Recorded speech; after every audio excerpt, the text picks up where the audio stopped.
역사 다시 1 헤로도토스 지음 천병희 옮김 옮긴이 서문 최초의 역사가이자 최초의 이야기꾼 헤로도토스 1 생애 키케로가 법률론 제1권 1장 5절에서 역사의 아버지라고 한 헤로도토스의 생애에 관한 주요 출전들은 그 자신의 진술 외에 주로 기원 후 10세기 말에 편찬된 그리스 문학 사전인 수다의 헤로도토스 및 파니아시스 항목이다. 헤로도토스는 페르시아 전쟁 와중인 기원전 485년경 소아시아 서남부 카리아 지방에 있는 할리카르나소스 지금의 터키시에서 태어났다.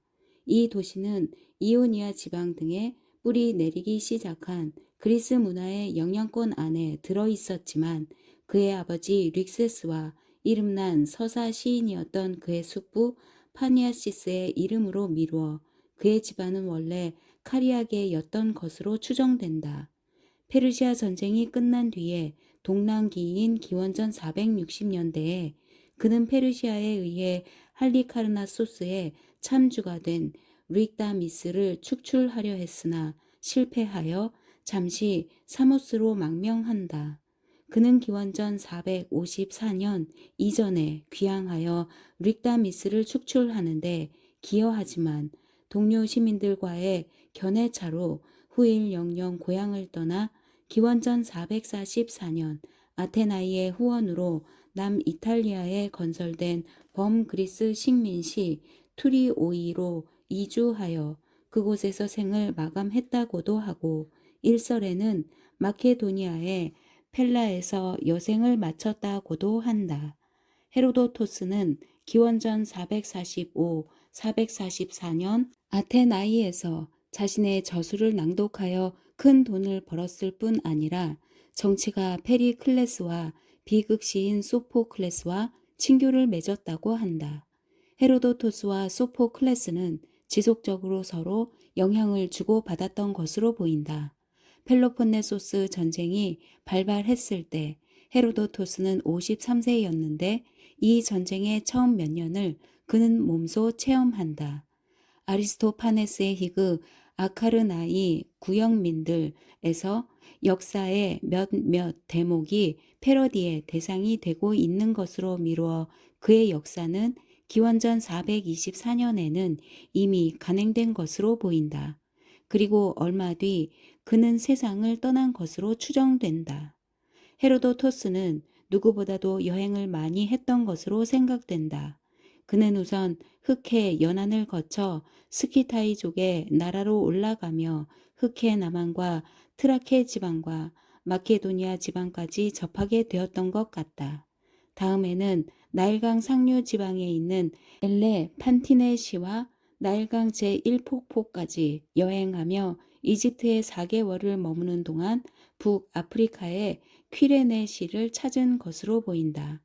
그 다음에는 서아시아의 티로스시와 에우프라테스 강과 바빌론을 찾은 것으로 보이는데 정작 페르시아는 찾지 않았던 듯하다. 그리고 페르시아 전쟁과 관계가 있는 그리스 본토의 모든 지방과 소아시아, 남이탈리아, 시칠리아를 여행하며 그가 갈 수 있는 곳은 어디든 다니며 자료를 모은 것으로 보인다. 2. 작품 구성 헤로도토스의 역사는 온전한 상태로 남아있다. 역사를 9권으로 나눈 것은 헤로도토스 자신의 구분이 아니고 헤로도토스 주석을 쓰기도 한 알렉산드리아의 문헌학자 사모트라케의 아리스타르 코스에게서 비롯된 관행인 듯하다. 역사의 서원은 다음과 같다. 이 글은 할리카르나소스 출신 헤로도토스가 제출하는 탐사 보고서다. 그 목적은 인간들의 행적들이 시간이 지나면서 망각되고 헬라스인들과 비헬라스인들의 위대하고도 놀라운 업적들이 사라지는 것을 막고 무엇보다도 헬라스인들과 비헬라스인들이 서로 전쟁을 하게 된 원인을 밝히는 데 있다. 신화 시대로부터 비롯되는 그리스인들과 비그리스인들 사이에 있었던 갈등들을 간단히 언급한 다음 헤로도토스는 그다지 멀지 않은 역사시대, 말하자면 리디아 왕 크로이소스에게로 눈을 돌리며 크로이소스야말로 무력으로 조세를 바치도록 강요함으로써 그리스인들에게 부당한 짓을 한 최초의 비그리스인이라고 확언한다. 그리하여 그리스인들을 복속시키려던 일련의 비그리스인들 또는 야만인들의 왕들, 즉 크로이소스, 퀴로스, 캄비세스, 다레이오스, 크세르크세스가 사건 전개의 핵심으로 떠오른다. 이 주제에 헤로도토스는 길고 짧은 여담 형식의 지리학적, 인종학적, 민속학적, 역사적 자료들을 수없이 덧붙이다가 그 말미에 본론이 중단되었던 부분에서 다시 시작한다. 그리고 개별 민족과 나라와 역사 등은 언제나 그것이 정복 세력, 페르시아와 처음 마주치는 대목에서 소개된다. 예컨대 1권 178부터 200장에서는 바빌론인들이 1권 201, 216장에서는 마사케 타이족이 2권 2에서 182장에서는 이집트인들이 3권 20에서 24장에서는 아이티오피아인들이 4권 5에서 82장에서는 스키타이족이 1권 142, 151장에서는 이오니아인들이 3권 39, 60장 및 120, 149장에서는 사모스인들이 소개된다. 그리스 본토, 특히 아테나이와 스파르테의 역사는 그와는 달리 여러 단계로 나누어 기술하고 있다. 한편 페르시아 전쟁은 양대 세력이 충돌하기까지 한쪽에서의 사건들과 다른 쪽에서의 사건들을 병행해서 기술된다. 마라톤에서 좌초한 다레이오스의 원정에 이어 전쟁 결의, 군대의 사열, 테르모필라이 전투, 아르테미시온 전투, 살라미스 해전에서 플라타이아이에서의 승리와 미칼레에서의 승리까지 크세르크세스의 원정이 기술되고 있다. 그리스인들이 수세에서 공세로 돌아선 기원전 479년에 세스토스 함락에서 역사는 끝난다. 역사가 완성작이냐 여부에 관해서는 의견이 분분하며 아직도 결론을 내리지 못하고 있다. 3. 작품의 생성 과정. 역사의 구조적 특성 중 하나는 앞서 말했듯이 여담 형식의 지리학적, 인종학적, 민속학적, 역사적 자료들이 대량으로 제시되는 한편 헤로도토스가 서원에서 밝힌 바대로 중심 주제라 할 페르시아 전쟁은 사실상 마지막 3권에 압축되어 있다는 점이다. 다소 불균형을 이루는 이러한 구성을 이른바 분석파에 속하는 학자들은 다음과 같이 해석한다. 헤로도토스는 처음에 헤카타이오스 같은 지지학자 겸 민속학자로서 원래는 독립된 이야기들을 썼는데 페리클레스 시대의 아테나이에 가본 뒤로는 역사가로 변신하여 아테나이인들의 자랑거리인 페르시아 전쟁을 기술하기로 결심했다는 것이다. 그리하여 그의 역사는 이질적인 자료들을 끌어안은 불균형한 전체를 이루게 되었다는 것이다.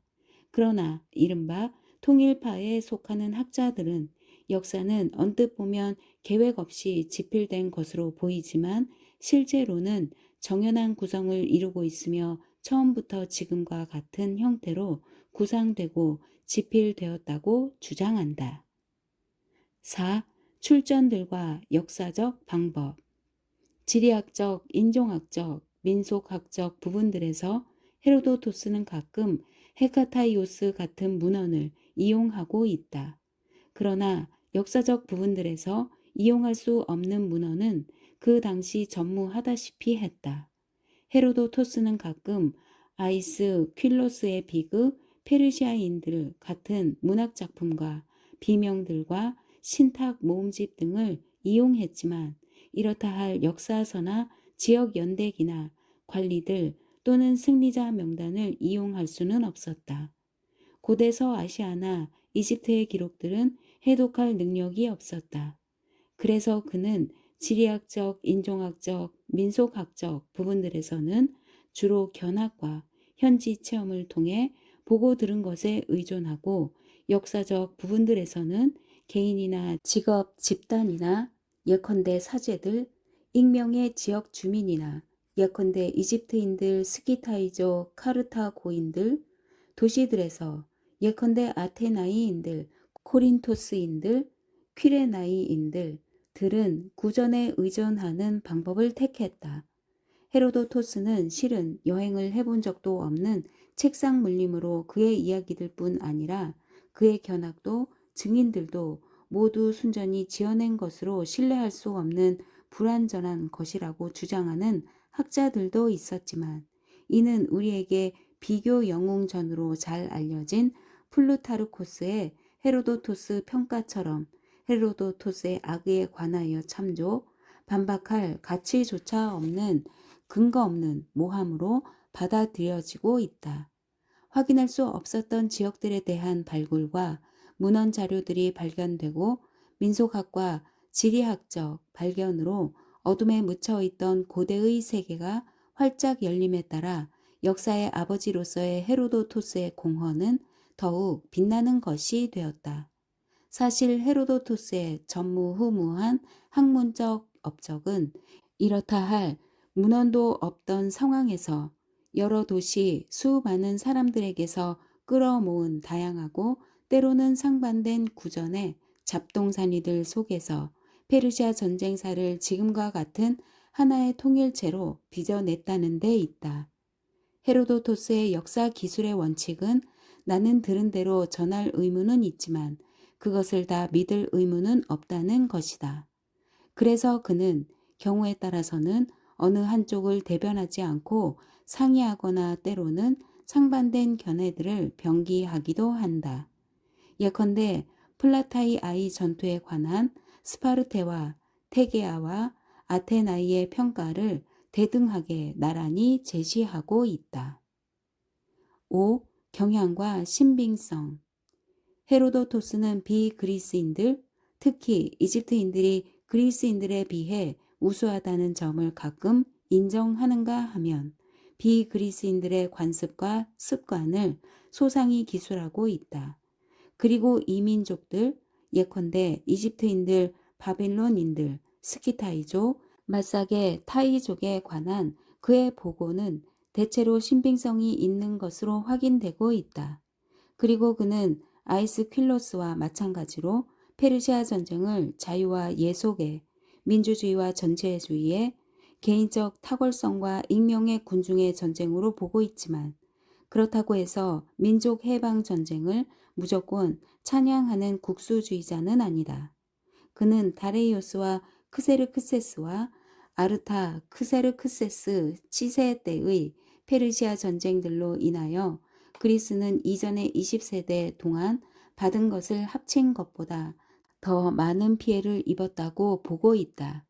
그는 또 그리스인들의 결점과 약점들, 이를테면 의견의 불일치, 지방 분권주의, 상호 간의 경쟁과 반목, 많은 도시들의 페르시아 편들기, 이오니아 반란 시 소아시아 거주, 그리스인들의 능력 부족 등을 꼬집고 있다. 그는 스파르테인들의 관습과 용감성을 높이 평가하면서도 이른바 아테나이인들에 관한 대목에서 아테나이인들을 사실상의 그리스의 구원자들로 보고 있다. 그가 아테나이에 거침없이 찬사를 보낸다고 해서 그의 저서를 친 아테나이를 표방하는 경향 문학으로 폄하하는 것은 바람직하지 않을 것이다. 6. 세계상과 역사관. 인간사는 덧없는 것이라는 생각이 그의 역사 전체를 지배하고 있는데, 이러한 생각은 특히 솔론과 크로이소스의 대화에 잘 드러나 있다.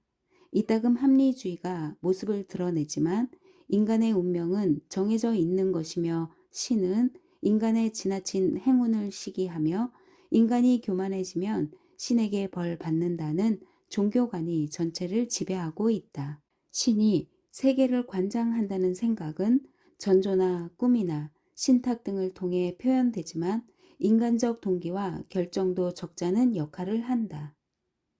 7. 이야기꾼으로서의 헤로도토스. 키케로 이후 헤로도토스는 서양에서 최초의 역사가이자 최초의 이야기꾼으로 통한다. 역사가 담고 있는 수많은 일화와 기담과 이야기 가운데 백미로 꼽을 만한 것으로는 람프시니 토스의 악동 소설, 폴리크라테스의 반지, 히포클레이데스의 경솔, 하르파고스의 인육식사 등이 있다. 그런 이야기들은 그 자체가 목적이 아니라 그 속에 헤로도토스적 세계관을 담고 있는데 이 점은 대화들도 마찬가지다. 8. 언어와 문체. 헤로도토스의 언어가 다채롭다는 것은 이미 고대에서부터도 지적된 바 있는데 다양하고 풍부한 내용을 반영하다 보니 그럴 수밖에 없었을 것이다.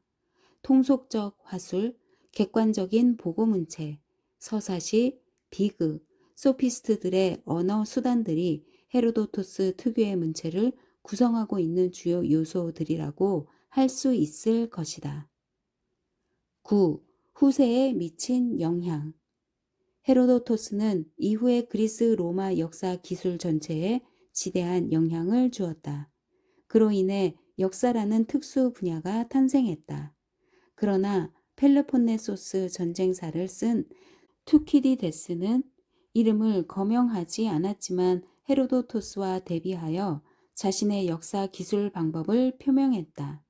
수사학적이고 극적이거나 교훈적인 역사 기술 방법은 후일 헬레니즘 시대에 개발되었지만 사실은 헤로도토스의 역사에서부터 비롯된 것이다.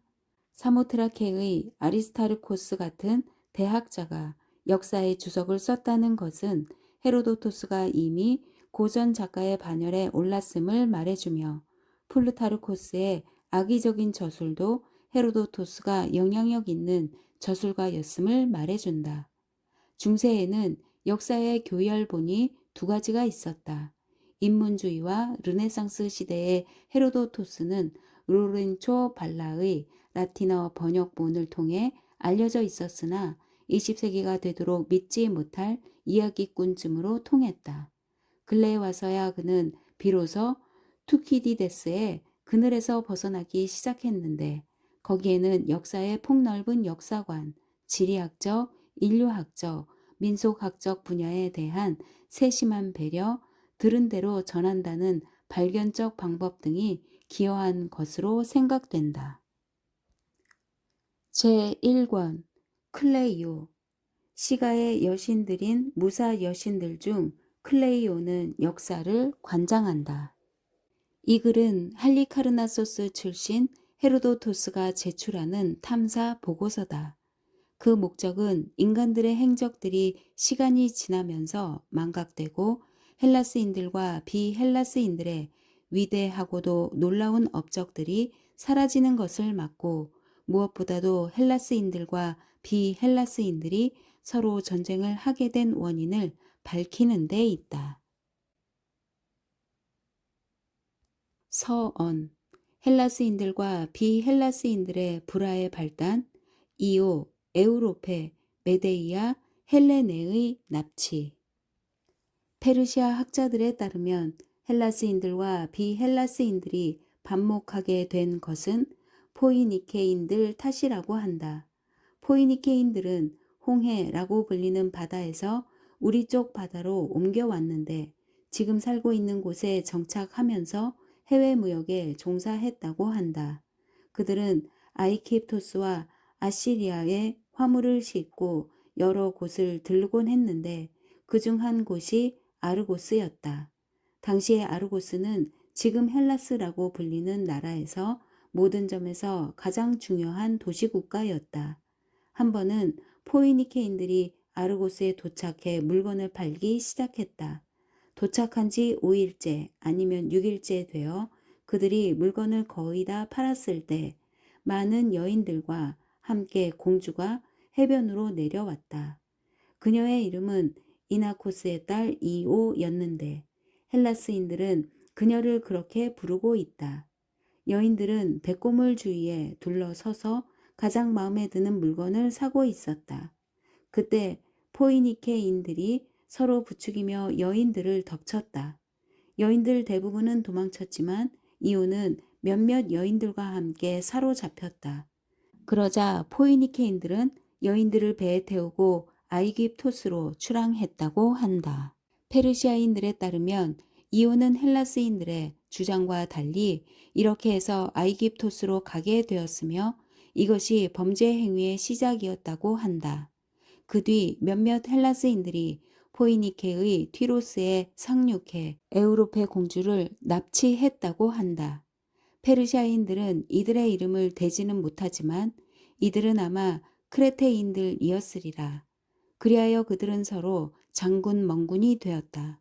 그러나 그 뒤 페르시아인들에 따르면 헬라스인들이 두 번째 범법 행위를 저질렀다고 한다. 헬라스인들은 전함을 타고 콜키스의 아이아와 파시스 강으로 가 일단 그곳에서 볼일을 다 보고 나서 메데이아 공주를 납치했다는 것이다. 그래서 콜키스의 왕이 헬라스로 전령을 보내 납치 행위에 대해 보상금을 지불하고 딸을 돌려달라고 요구했으나 헬라스인들은 당신들도 아르고스의 공주 이오를 납치하고 보상금을 지불하지 않았으니 우리도 당신들에게 보상금을 지불하지 않을 것이오 라고 대답했다고 한다. 페르시아인들이 말하기를 그로부터 한 세대 뒤 프리아모스의 아들 알렉산드로스가 이 이야기를 듣고 헬라스에서 아내를 납치해 오기로 결심했다고 한다. 먼저 번 납치 행위들도 벌받지 않았으니 그도 벌금을 물지 않아도 되리라고 확신했던 것이다. 그래서 그는 헬레네를 납치하게 된 것이라고 한다. 헬라스인들은 처음에 사절단을 보내 헬레네를 돌려주고 그녀를 납치한 대가로 보상금을 청구하기로 했다. 그러나 이런 요구에 대해 트로이아인들은 메데이아를 납치해 갔던 일을 들먹이며 당신들도 보상금은커녕 메데이아도 내주지 않았거늘 상대로부터 정령 보상금을 받기를 기대하는 것이오 라고 말했다고 한다. 이때까지는 서로 상대 측 여자를 납치하는 데 불과했으나 그 이후에 벌어진 일은 대체로 헬라스인들 책임이라는 것이다. 아시아가 에우로페를 공격하기 전에 그들이 먼저 아시아로 군대를 진격시켰기 때문이라는 것이다. 여인들의 납치는 물론 범죄 행위지만 그 때문에 야단법석을 떨며 이미 납치된 여인들을 위해 복수한다는 것은 어리석은 짓이고 납치 사건은 덮어두는 것이 현명한 처사라고 페르시아인들은 생각했던 것이다. 응하지 않으면 여인들이 납치되지 않을 것이 분명하다는 것이다. 페르시아인들의 주장에 따르면 아시아 측 사람들은 자신들의 여인들이 납치된 것을 대수롭지 않게 여겼는데 헬라스인들은 라케다이몬 출신의 한 여인 때문에 대군을 일으켜 아시아로 쳐들어와서는 프리아모스와 그의 군대를 괴멸시켰다는 것이다. 그 이후로 페르시아인들은 헬라스인들을 늘 적대시했다는 것이다.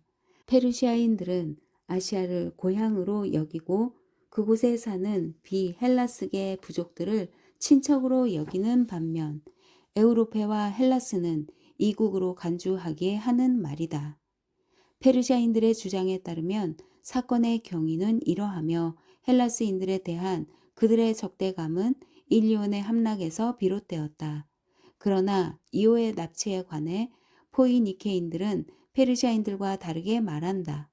포이니케인들의 주장에 따르면 그들은 이오를 억지로 아이깁토스로 납치해 간 것이 아니다. 아르고스에서 배의 선장과 살을 섞었던 이오는 임신 사실을 알고는 부모를 대할 낯이 없어 발각되지 않으려고 자진해 포이니케인들과 함께 배를 타고 떠났다는 것이다. 이상이 페르시아인들과 포이니케인들의 주장이다. 하지만 나는 사실은 이랬느니 저랬느니 꼬치꼬치 따지고 싶지 않다. 대신 내가 알기에 헬라스인들에게 맨 처음으로 적대 행위를 시작했음이 분명한 남자에 관해 이야기하고자 한다. 나는 먼저 그가 누군지 밝힌 후 나머지 이야기를 계속하며 크고 작은 도시에 관해 이야기하려 한다. 전에는 강력했던 수많은 도시가 미약해지고 내 시대의 위대한 도시들이 전에는 미약했기 때문이다. 인간의 행복이란 덧없는 것임을 알기에 나는 큰 도시와 작은 도시의 운명을 똑같이 언급하려는 것이다. 리디아 왕 크로이소스 이야기. 크로이소스의 가계.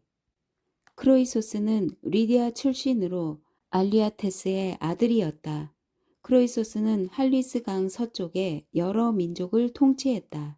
할리스 강은 남쪽에서 발원하여 시리아와 파플라고니아 사이를 지나 북쪽으로 흘러 이른바 흑해로 유입된다.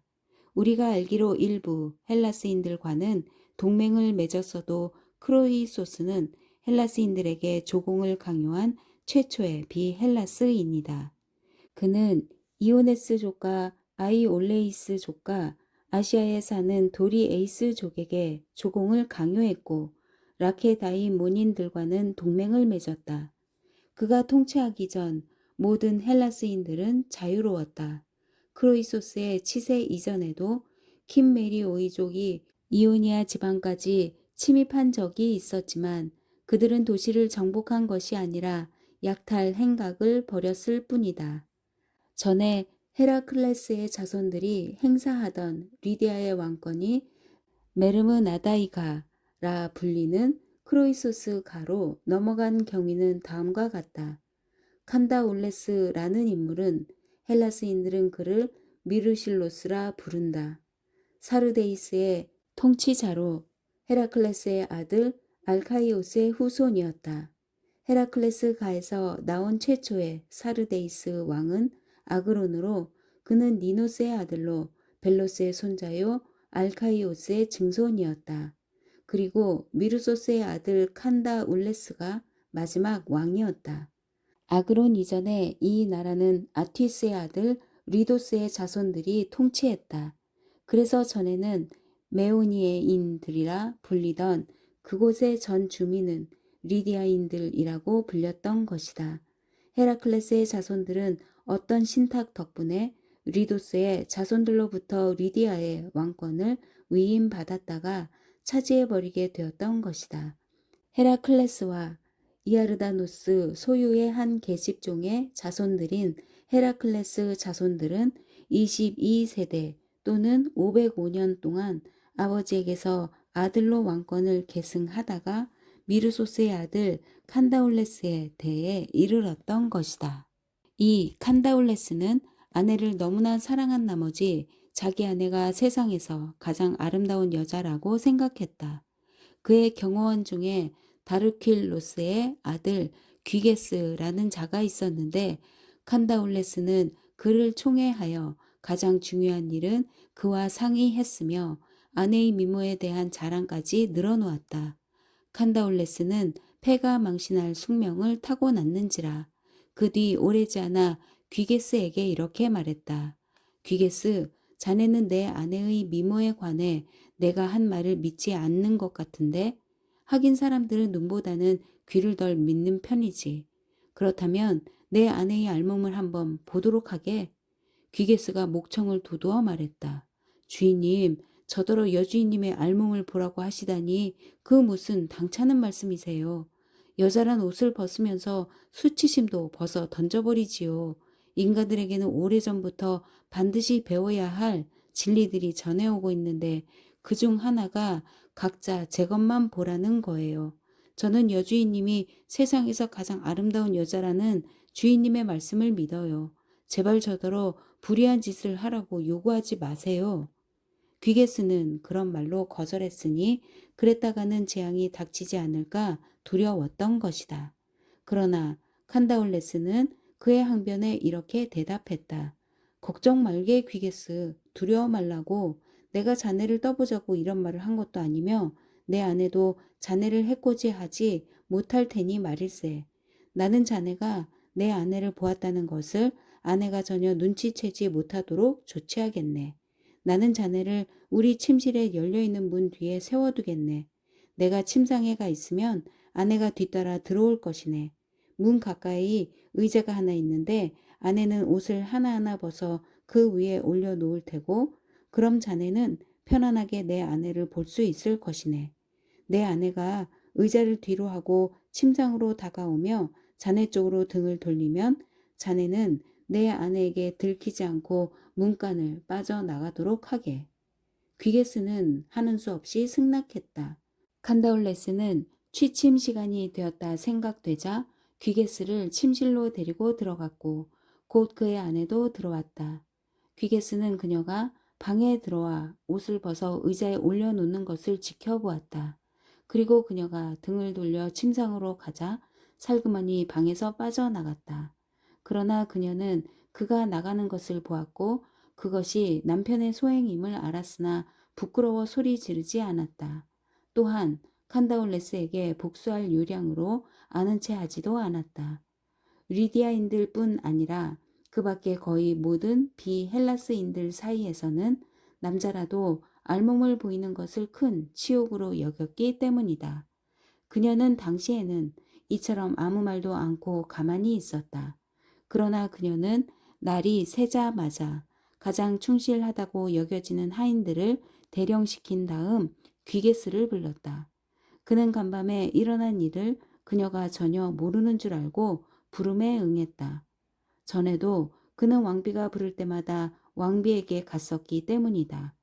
귀게스가 도착하자 그녀는 이렇게 말했다. 귀게스, 그대 앞에는 지금 두 갈래 길이 있는데 어느 쪽을 선택할지는 그대에게 맡기겠소? 그대는 칸다울레스를 죽이고 나와 리디아의 왕권을 차지하든지 아니면 앞으로도 칸다울레스가 시키는 대로 아무 생각 없이 그대가 보아서는 안 될 것들을 보는 일이 없도록 지금 당장 죽어야겠소. 그런 계획을 세운 그가 죽든지 아니면 그럴 권리도 없는데 내 알몸을 본 그대가 죽든지 둘 중 한 명은 죽어야겠단 말이오. 귀게스는 처음에 그녀의 말에 너무 놀라 말문이 막혔으나 곧 그런 끔찍한 선택을 강요하지 말아달라고 간청했다. 그러나 그녀를 설득할 수 없자 그에게는 실제로 주인을 죽이든지 아니면 자신이 남의 손에 죽든지 둘 중 하나를 선택할 수밖에 없다는 것을 알고 삶을 선택했다. 그는 그녀에게 이렇게 물었다. 그대가 나더러 본의 아니게 내 주인님을 죽이라고 강요하시니 우리가 그분을 어떻게 해치울 수 있는지 말해 주시오.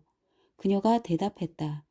그가 그대에게 내 알몸을 보여준 바로 그곳에서 그를 공격하되 그가 잠들었을 때 해치우시오. 이렇게 그들은 음모를 꾸몄다. 그리고 밤이 되자 그는 여인을 따라 침실로 들어갔다. 귀게스에게는 달리 방법이 없었고 자기가 죽든지 칸다울레스를 죽이든지 할 수밖에 없었다. 그리고 그녀는 그에게 비수를 주며 바로 그 문 뒤에 숨어 있게 했다. 이윽고 칸다울레스가 잠자고 있을 때 귀게스는 살그머니 다가와 그를 죽이고 그의 아내와 왕권을 차지했다. 당대에 살았던 파로스 섬 출신 시인 아르킬로코스도 약간격 트리메트론에서 그렇게 노래하고 있다. 그렇게 귀게스는 리디아의 왕이 되었고 델포이의 신탁 덕분에 권력을 유지하게 되었다. 리디아인들은 처음에 칸다울레스가 당한 일에 분개하여 손에 무기를 들었으나 귀게스의 지지자들은 나머지 리디아인들과 합의를 보았다. 그 내용은 만약 신탁이 귀게스를 리디아 왕으로 선언하면 그가 통치하고 그렇지 않으면 헤라클레스의 자손들에게 왕권을 돌려주자는 것이었다. 그리고 신탁이 귀게스에게 유리한 말을 하자 그는 리디아의 왕이 되었다. 이언여 피티아는 귀게스의 오세손에게 헤라클레스의 자손들이 복수하게 될 것이라고 덧붙였지만 리디아인들도 그들의 왕들도 이 예언이 이루어질 때까지 그것에 전혀 주목하지 않았다. 이렇게 메르무나다이 가는 헤라클레스의 자손들에게서 리디아의 왕권을 찬탈했다. 귀게스는 일단 왕이 되자 적잖은 봉헌 공물을 델포이로 보냈다.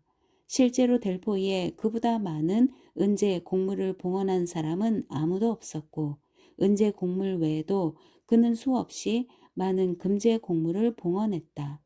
그중 특별히 언급할 만한 가치가 있는 것은 6개의 금제 포도주 희석용 동이다.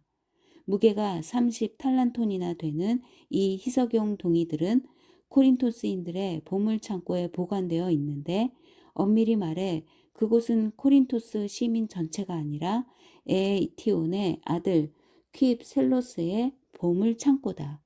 우리가 알기로 귀게스는 고르디아스의 아들로 프리기아의 왕이었던 미다스 이후로 델포이에 곡물을 봉헌한 최초의 비헬라인이었다. 미다스도 그가 재판할 때 안곤 하던 옥좌를 봉헌한 적이 있기 때문이다. 그 옥좌는 한번 볼 만한 가치가 있는 것인데 귀게스의 희석용 동이들과 같은 장소에 보관되어 있다. 델포이인들은 귀게스가 봉헌한 금은제 집기들을 봉헌자의 이름을 따 귀가다스라고 부른다. 귀게스는 왕위에 오른 후 밀레토스와 스미르나의 군대를 진격시키고 콜로폰시를 함락한 적이 있기는 하지만 그 밖에는 재위 38년 동안 이렇다 할 큰 업적을 남기지 못했다. 그래서 그에 관해서는 이미 진술한 것 이상 말하지 않겠다. 그래서 나는 귀게스의 아들이자 왕위 계승자인 아르디스에 관해 언급하려 한다. 아르디스는 프리에네를 함락하고 밀레토스를 공격했지만 그가 사르데이스를 통치하는 동안 킴메리오이족이 유목민인 스키타이족에 의해 고국에서 쫓겨나 아시아로 들어와 아크로폴리스를 제외하고 사르데이스 시를 완전히 함락했다. 아르디스가 49년간 통치한 후 그의 아들 사디아테스가 왕위를 계승하여 12년간 통치했다. 사디아테스의 뒤를 이어 알리아테스가 왕위를 계승했는데 알리아테스는 데이오케스의 자손인 퀴악사레스 휘하에 메디아인들과 전쟁을 했다. 그는 킴메리오이족을 아시아에서 몰아내고 콜로폰의 식민 도시인 스미르나를 함락하고 클라조 메나이를 공격했다. 그러나 클라조 메나이에서는 뜻을 이루지 못하고 큰 손실을 입고 퇴각하지 않을 수 없었다. 그 밖에 알리아테스가 그의 치세 때에 남긴 가장 주목할 만한 업적들은 다음과 같다. 그는 밀레토스와 전쟁을 했는데 이 전쟁은 아버지에게서 넘겨받은 것이었다. 그는 밀레토스에 진격하여 포위할 때 다음과 같은 방법을 썼다. 곡식이 익을 무렵 침공하곤 했는데 그는 목적과 하프와 고음 및 저음의 피리 소리에 맞춰 군대를 진격시켰다. 밀레토스 영내에 진입하면 시골의 집들을 파괴하지도 불태우지도 문짝을 부수고 침입하지도 않고 모두 그대로 내버려 두었다. 대신 그곳의 과수들과 곡식만 망쳐놓고 돌아오곤 했다. 제해권은 밀레토스인들이 장악하고 있어 그들의 도시를 군대로 포위해봤자 효과가 없었기 때문이다. 리디아 왕이 그들의 집들을 파괴하지 않은 것은 밀레토스인들이 거기서 나와 다시 씨를 뿌리고 땅을 경작할 수 있게 하여 다음에 침입했을 때도 무엇인가 그들에게 타격을 줄 수 있도록 하기 위함이었다. 리디아 왕은 11년 동안 이러한 전쟁을 계속했다. 이 기간에 밀레토스인들은 2번이나 큰 타격을 입었는데 한 번은 자국 영토인 리메네이온에서 한 번은 마이안드로스 강가의 들판에서 싸우다가 그랬다. 이 11년 가운데 6년은 아르디스의 아들 사디 아테스가 리디아의 왕으로 있으면서 해마다 밀레토스를 침공했다. 밀레토스와 전쟁을 시작한 것은 그였다. 그러나 다음 5년 동안 전쟁을 수행한 것은 사디 아테스의 아들 알리 아테스였다. 앞서 말했듯이 그는 아버지에게 전쟁을 넘겨받아 정력적으로 전쟁을 계속했다. 이 전쟁에서 이오니아 지방에 있는 헬라스인들의 도시 가운데 밀레토스인들을 도와준 것은 키오스뿐이었다. 키오스인들은 전에 에리트라이인들과 전쟁할 때 밀레토스인들이 자기 편이 되어준 것에 보답하고자 했던 것이다. 12년째 되던 해 군대에 의해 또다시 곡식이 불타고 있을 때 다음과 같은 일이 일어났다. 곡식에 불이 붙자 바람이 불기를 이곳에서는 아세시아라는 별명을 가진 아테나 여신의 신전 쪽으로 몰고 갔다. 그리하여 신전이 화염에 쌓여 전소되었다. 처음에는 이 일을 대수롭지 않게 여겼으나 나중에 군대가 사르데이스로 퇴각한 후 알리아테스는 병에 걸렸다. 병세가 오랫동안 호전되지 않자 그는 델포이로 사절단을 보내 자신의 병에 관해 신에게 묻게 했는데 누군가 그에게 그렇게 하도록 권했거나 아니면 그 스스로 그렇게 하는 것이 상책이라고 여긴 듯하다. 사절단이 델포이에 도착했을 때 예언녀 피티아는 리디아인들이 밀레토스의 아세소스에서 불태워버린 아테나 여신의 신전을 재건하기 전에는 상담에 응하지 않겠다고 했다.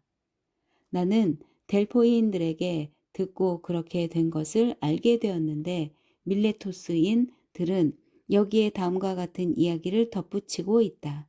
당시 밀레토스의 참주 트라시 블로스와 절친한 친구 사이였던 퀴셀로스의 아들 페리안드로스가 이러한 신탁의 말씀을 듣고는 트라시 블로스가 다가오는 사태를 사전에 알고 대비할 수 있도록 그에게 사자를 보내 알려주었다는 것이다. 밀레토스인들은 일이 그렇게 된 것이라고 말하고 있다. 알리아테스는 사절단의 보고를 받자마자 밀레토스로 전령을 보냈으니 신전을 재건할 때까지 트라시블로스 및 밀레토스인들과 휴전 조약을 맺고 싶었던 것이다. 그리하여 사절이 밀레토스로 출발했으나 이미 사태를 다 파악하고 있던 트라시블로스는 알리아테스가 어떻게 나올지 알고 다음과 같은 계략을 꾸몄다.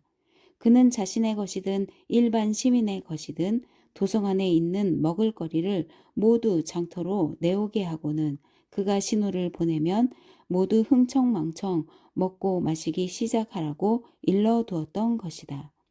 트라시블로스가 그렇게 지시한 것은 사르데이스에서 온 전령이 산더미 같은 먹을거리와 흥청망청 먹고 마시는 사람들을 보고는 알리아테스에게 보고하게 하려는 것이었다. 그리고 실제로 그가 의도한 대로 되었다. 전령은 그 모든 것을 보고 나서 리디아 왕이 지시한 대로 트라시블로스에게 전원을 전한 다음 사르데이스로 돌아갔다. 그리고 내가 들은 바에 따르면 다름 아닌 그런 이유로 전쟁이 종식되었다고 한다. 알리아테스는 밀레토스는 식량 부족이 심각하여 백성들이 큰 공경에 직면해 있는 줄 알았는데 밀레토스에서 돌아온 전령의 보고는 예상과 전혀 딴판이었다. 그 뒤 평화조약이 체결되었고 그들은 우방이 되고 동맹군이 되기로 약속했다. 알리아테스는 아세소스에 아테나 여신의 신전을 하나가 아니라 둘이나 지어주고 병을 털고 일어섰다. 밀레토스인들 및 트라시블로스와 전쟁하는 동안 알리아테스에게는 이런 일이 일어났던 것이다. 트라시블로스에게 신탁의 말씀을 알려주었던 페리안드로스는 퀴셀로스의 아들로 코린토스의 참주였다. 코린토스인들이 전하고 레스보스인들이 동의하는 바에 따르면 그가 살아있을 때 아주 징계한 일이 일어났는데 메팀나 출신인 아리온이 돌고래를 타고 바다를 건너 타이나론까지 갔다는 것이다. 아리온은 당대 제1의 키타라 연주자 겸 가인이었으며 디트람보스를 맨 처음 작시하고 명명했을 뿐 아니라 코린토스에서 그것을 공연했던 사람이다. 그들이 전하는 말에 따르면 아리오는 페리안드로스의 궁전에 오래 머문 뒤 이탈리아와 시켈리아로 항해하기를 원했으며 그곳에서 큰 돈을 번 뒤 다시 코린토스로 돌아오기를 원했다고 한다. 그는 타라스 항에서 출발했는데 어느 누구도 코린토스인들만큼 믿음이 가지 않는지라 코린토스인들의 배를 세냈다. 그러나 큰 바다로 나오자 그들은 아리온을 배 밖으로 던져버리고 그의 돈을 가로챌 음모를 꾸몄다. 그들의 의도를 알아차린 아리온은 돈은 내줄 테니 목숨만은 살려달라고 간청했다. 그러나 그들은 그의 탄원에도 마음을 누그러뜨리지 않고 육지에 묻히고 싶으면 스스로 목숨을 끊든지 아니면 당장 바다로 뛰어들라고 명령했다. 이런 절망적인 상황에서 아리오는 일단 그들이 그렇게 결정했다면 자기가 가인으로서의 예복을 차려입고 고물 쪽 자리에 서서 노래하는 것을 허락해 달라고 간청했다. 그리고 노래를 부른 뒤에 스스로 목숨을 끊겠다고 약속했다. 그러자 선원들은 천하제일 명창의 노래를 듣고 싶어 고물에서 베이 중앙으로 물러났다. 아리오는 예복을 차려입더니 키타라를 손에 들고 고물 쪽에 자리 잡고 선 채 고음으로 노래 한 곡을 불렀다. 그리고 그는 노래가 끝나자 예복을 입은 채 바다에 뛰어들었다. 선원들은 코린토스를 향해 계속 항해했고 그는 돌고래가 등에 태워 타이나론으로 싣고 갔다는 것이다. 아리오는 육지에 상륙하여 가인의 예복을 차려입은 채 코린토스로 갔다. 그곳에 도착하자마자 사건의 전말을 말했다. 그러나 페리안드로스는 아리온의 말을 믿지 않았고 그를 엄중히 감시하게 하면서 선원들이 돌아오는지 예의주시하게 했다. 선원들이 도착하자 그는 그들을 불러놓고 아리온의 안부를 물었다. 그들은 아리온이 이탈리아에서 무사히 지내고 있으며 타라스에서 작별할 때도 잘 지내고 있더라고 말했다. 바로 그때 아리온이 바다에 뛰어들었을 때와 똑같은 모습으로 그들 앞에 나타났다.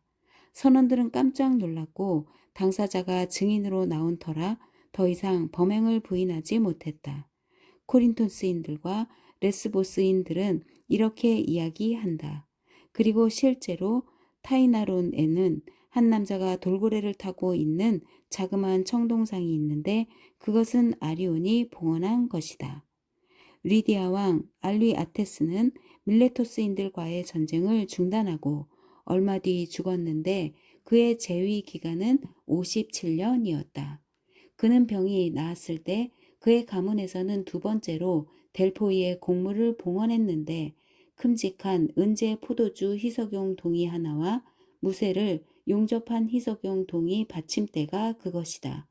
델포이에 봉헌된 수많은 곡물 중 가장 볼만한 것들 가운데 하나인 이 받침대는 키우스 사람 글라우코스의 작품으로 그는 모든 인간들 가운데 유일하게 용접 기술을 발명한 사람이었다. 알리아테스가 죽은 뒤 그의 아들 크로이소스가 35세의 나이로 왕위에 올랐다. 그가 헬라스인들 가운데 맨 먼저 공격한 것은 에페소스인들이었다. 도시가 포위되자 에페소스인들은 신전에서부터 바깥 성벽까지 밧줄을 쳐 도시를 아르테미스 여신에게 봉헌했는데 그때 포위당한 구 시가지에서 신전까지의 거리는 7스타디온이었다. 크로이소스는 맨 처음에 에페소스인들을 공격했으나 나중에는 이오니아와 아이올리스 지방에 있는 헬라스인들의 도시를 차례차례 모두 공격했다. 그는 매번 다른 일로 트집을 잡아 공격했는데 중대한 일로 그럴 때도 있었고 사소한 일을 구실 삼을 때도 있었다. 그는 일단 아시아에 헬라스인들을 복속시켜 조공을 바치게 한 다음 함선들을 건조하여 섬들을 공격할 참이었다. 그러나 함선들을 건조할 만반의 준비가 끝났을 때 일설에는 프리에네의 비아스가, 일설에는 미틸레네의 피타코스가 사르데이스로 왔는데 크로이소스가 헬라스 소식을 묻고 그가 다음과 같이 대답하자 함선 건조 계획을 중단했다고 한다. 전하, 섬사람들은 사르데이스에 있는 전하를 공격할 계획으로 수없이 많은 말을 사들이고 있어요.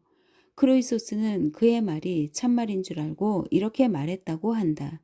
제발 섬사람들이 리디아인들의 아들들을 말을 타고 공격하는 쪽으로 생각한다면 좋겠는데 그는 이런 대답을 들었다. 전하, 전하의 기원을 들어보니 전하께서는 섬 사람들이 말을 타고 오면 육지에서 사로잡기를 원하시는 것 같은데 아마도 그렇게 되겠지요. 하지만 전하께서 그들과 전쟁하기 위해 함선들을 건조할 계획이라는 것을 알게 되면 어때요? 섬 사람들은 육지에 사는 헬라스인들을 전하께서 복속시킨 것을 안갚음하기 위해 바다에서 리디아인들을 사로잡게 해달라고 기도하지 않을까요? 크로이소스는 그의 말을 듣고 크게 기뻐하며 그의 논리가 옳다고 여기고는 함대 건조 계획을 포기했다. 그리하여 크로이소스는 여러 섬들에 사는 이오니아인들과 우호 조약을 맺었다.